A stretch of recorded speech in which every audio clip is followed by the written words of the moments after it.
the news. Okay.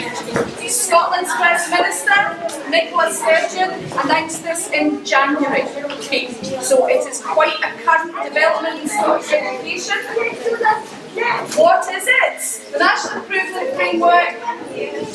The Scottish Government's aim is to improve the way information about your child's progress is gathered in schools. That is the aim. The belief is that this will enable a detailed understanding about next steps for improvement, not just improvement for your, in terms of your child improvement, but also next steps in school improvement. What this actually means for your child is that new standardised tests will be introduced for children in Primary 1, Primary 4 and Primary 7, because that corresponds to the end of a level in the curriculum for excellence. So at the end of early level standardised tests, end of first and Primary 4 standardised assessments, end of second level in Primary 7 standardised assessment. They will target reading, writing and numeracy. Okay. Between 2016 and 2017, new tests are being piloted. We have already been part of a pilot for standardised assessments for Primary 4 and Primary 7. They have been electronic, so they've been standardised assessments that the children have had to sit at the computer and do. Okay. They are not necessarily the same format of assessment that will be rolled out across the whole of Scotland, but between 2017 and 18 they'll be introduced nationally. So within that time frame you will then see standardised assessments throughout the school and from as young as Primary 1, and it will be all children blanket assessment. Okay. So I have handouts and I can talk to you if you are specifically interested in this. I'll be standing over at that table. Somebody, who's next? Mr. Chambers has got something else to mention. Okay. I'm going to talk very, very briefly about nurture. We've mentioned in the induction meetings, and as established parents will know that we have a nurture room within our school and we have extra staff to provide the nurture service. Just want to talk to you about the 6 principles of nurturing Glasgow, to try and explain that nurture is about more than just the nurture room. Glasgow at the moment is working towards becoming a nurturing city. Nurture practice has a high profile at city level in all establishments across the city. There are 6 principles of nurturing Glasgow. The children's and young people's learning is understood developmentally. We understand that learning and progress happens earlier for some children, later for others, and that's a normal part of development. And that our job as educators is to target children where they are developmentally to help them move forward from where they are right at this particular time. The classroom offers a safe base, and that's something that we're very lucky in this school because all of our classrooms are now going to be beautiful and brand new, and that helps us to create a safe base. But we're also bringing in features into these classrooms that are going to support that. Some features that are already in the nurture room will be carried across from the nurture room into our classrooms, and Mrs. Ware will be at this table over here ready to show you those things and tell you about the nurture principles in general. The third principle is that nurture is important to developing self-esteem. We give out certificates in this school. They're not certificates for everybody at all times because that doesn't generate real self-esteem for children. We're recognising their actual achievements and the things that they have really, really done and celebrating those things. It's not a sticker for everybody. We're celebrating real achievements so that children get a secure sense of self-esteem. Language is a vital means of communication. We'll be talking a lot about language in one of the later presentations this morning. In our school context, it's a very pertinent thing because lots of our children have more than one language and might be newer to English, but language is a vital means of communication for all children. And all behaviour is communication. We understand that if a child is demonstrating a behaviour, they are telling us something with that behaviour, and our job is to try and figure out what that means. Finally, transitions are important. We've been celebrating transitions today, we've had the new ones in, but transitions aren't just about coming into primary school and leaving to go to secondary school where there is lots and lots of support. Transitions can be anything from arriving at school in the morning, and that's why we talk about how important it is to be on time for school, because we support that transition from home to school in the morning. We have a routine established to do that. We support the children in from playtime, we support them in from lunchtime. All of those things are transitions. Even leaving the carpet from a lesson to go back to your table can be a transition in school, and as professionals we understand the importance of that. And then I'll hand over to Miss Norpity, who's going to give you a very quick presentation on teaching for understanding. Just press the right hand button. Okay. This is our approach to teaching and learning in the school, and it underpins all teaching and learning in your childhood experience. Really, this is about ensuring your child has the highest quality of teaching and learning experiences in the school, which not only nurture and develop their interests and talents, but ensure there's a big challenge and focus here. We use a model of planning for teaching and learning called Teaching for Understanding Framework, and this is internationally renowned. So it's been very rigorously moderated and assessed over a long period of time, and we're very proud of the work that we've done in the school to implement this framework into our teaching and learning planning. This is David Perkins, Senior Education Professor at Harvard University, and this is one of his quotes. It really sums up what teaching for understanding is about. Education is not just about acquiring knowledge, but it's about learning how to do significant things with what you know.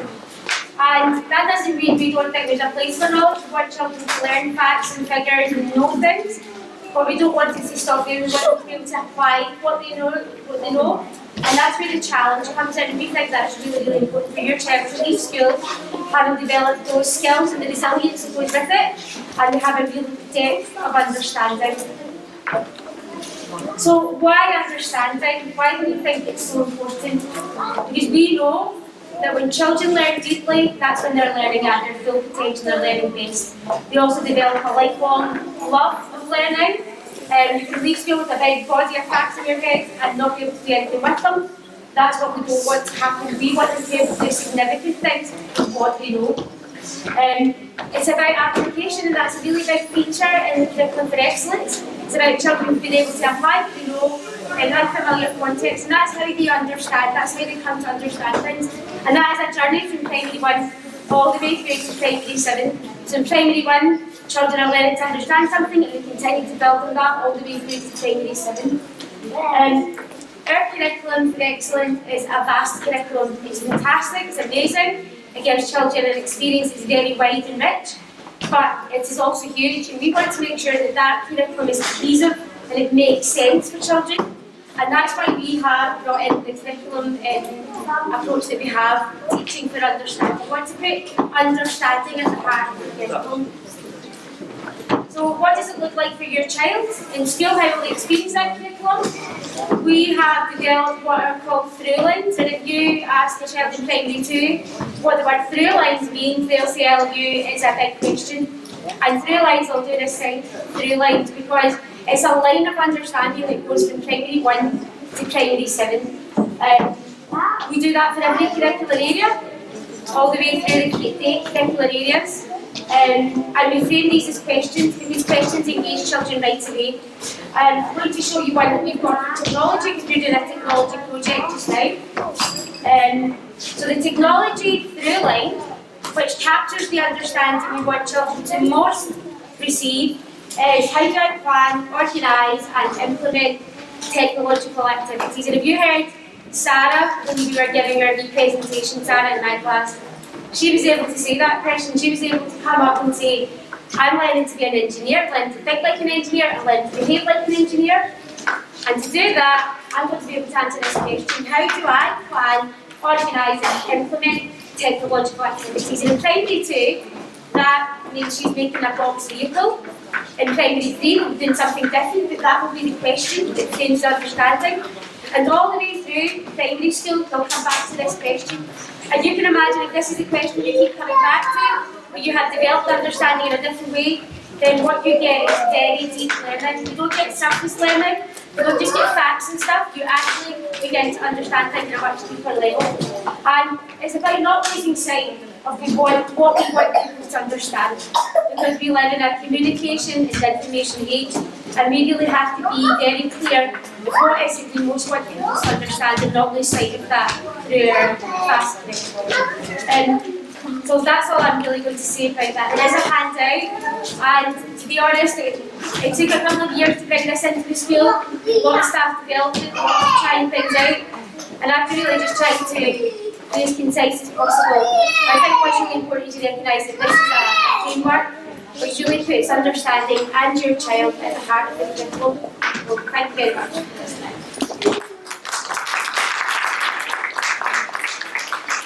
Okay, at this table over here, I'm going to be telling you about the language and communication friendly establishment. That's a process that we are undertaking just now. It's a Glasgow framework and it has an accreditation that we will be applying for. The aim is to improve communication across our school, not only in the lessons that we're teaching on a day-to-day basis, but communication on our signage around the building and in classrooms, and our communication with families, which is really, really important. There are benefits for all learners and families, but particularly for children who might have an additional support needs that pertains to communication. Children who have more than one language really benefit from this approach, and children who might have social communication difficulties like autistic spectrum disorders really benefit from this approach. But it's actually just really good teaching and learning, and it benefits everybody across the school regardless of their abilities or any additional support needs they may or may not have. So what does it mean for your child? Improved communication means stronger links, and that means better learning. Better learning with families, better learning with individuals. We'll have, and we're working on it already, an enhanced online presence so that there are more ways for us to communicate with you, more diverse ways for us to communicate with you through video, through websites, through Twitter, in addition to letters and fax and text messages. Around the building and in our classrooms, you'll start to notice that signage, things that are on the walls and on the doors, will become a bit more uniform. If a child is learning to read a sign and to recognise a symbol in one classroom, we want them to be able to apply that in all the classrooms of the school, in all the common spaces of the school. That makes life much easier for people joining the school and much less stressful. Clearer communication from adults to learners. We're currently undertaking a project just now where some of our teachers are filming themselves teaching and watching those films back and editing them down to find the best parts of their practice to really focus in on what makes their communication with children and learners most effective. We're engaging in lots of staff training just now as well. We've had 2 really good quality CPD sessions this year that have been specifically to do with supporting children with communication needs. And as I said before, the Little Orchard, which is our nurture room, we're going to have a Little Orchard corner in every classroom where some of the nurturing resources that we have from the nurture room will be in every classroom in the school for every child to enjoy. So I'll be at that table over there if you want to come and find it a little bit more. I'll be able to give you cards to take away with you that have the details of our online things, that have QR codes that you can scan with your phone if you're that way inclined. And I'll be able to give you a sneak preview of our new school app that you'll be able to get on your phone or your tablet as well. And I'll hand you over to Miss Scott. Last one, thank you, I'm going to talk to you about our SNAG, our School Nutrition Action Group. This is something quite new. It's something that all schools are required to have. It involves members of management in the school, it involves class teachers, pupil support assistants, pupils, our kitchen staff here, and Cordia, who are the arm's length company, won't attend 2 meetings. We're also looking for some families to be part of that too. School Nutrition Action Group is aiming to improve the food and health provision that we provide children in the school. We want to look at food sustainability. We want our children to have successful, happy lives while not impacting negatively on future generations. We want to overcome the health challenges. There's constantly things in the media about diabetes, about people being overweight. We want our children to be empowered and ready to make positive food choices. We want to develop that in our school context, in a context that's relevant to us and our demographic here so that it's meaningful. And going further on, looking at developing Scotland's young workforce, there are a plethora of jobs available in the food industry. We want our children to know about those jobs and be ready to see that as a goal in the future. There are some key areas that we're going to undertake that self-evaluation. First of all, food and health, linking to food the challenges that persist. Food and learning. We already have a primary 1 to 7 curriculum in place where all children experience planting, growing, harvesting and cooking. That's a real strength of the school. We want your input on that. We recognise that, yeah, we've got them from 9 to 3, but you're the most important person in your child's life, and we want you to come on the food journey with us. We want to look at the school food and drink provision. Corby are the company that provide that. We want to work with them to make sure that your children have the best food experience when they are in school.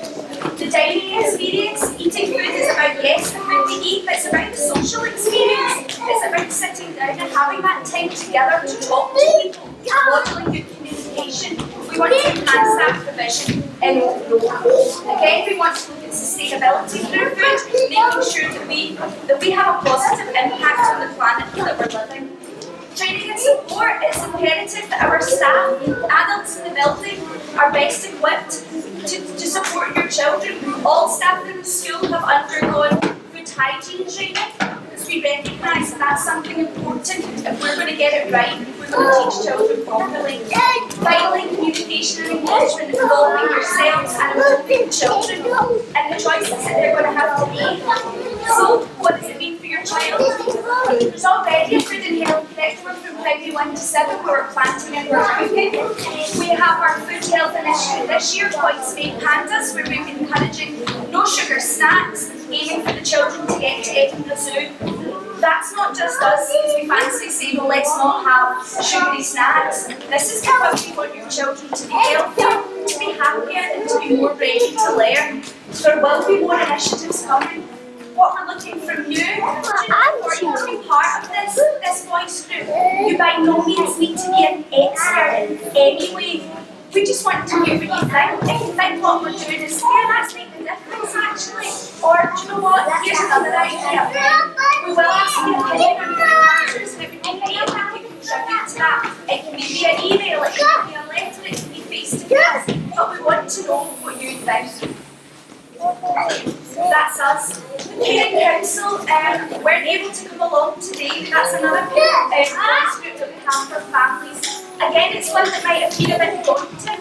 We would welcome you to come and have a chat with Mrs. Wilson here, who's on our Parent Council, and just find out a wee bit about it. You're the most important people in your children's life. We want to work with you to make positive changes for them.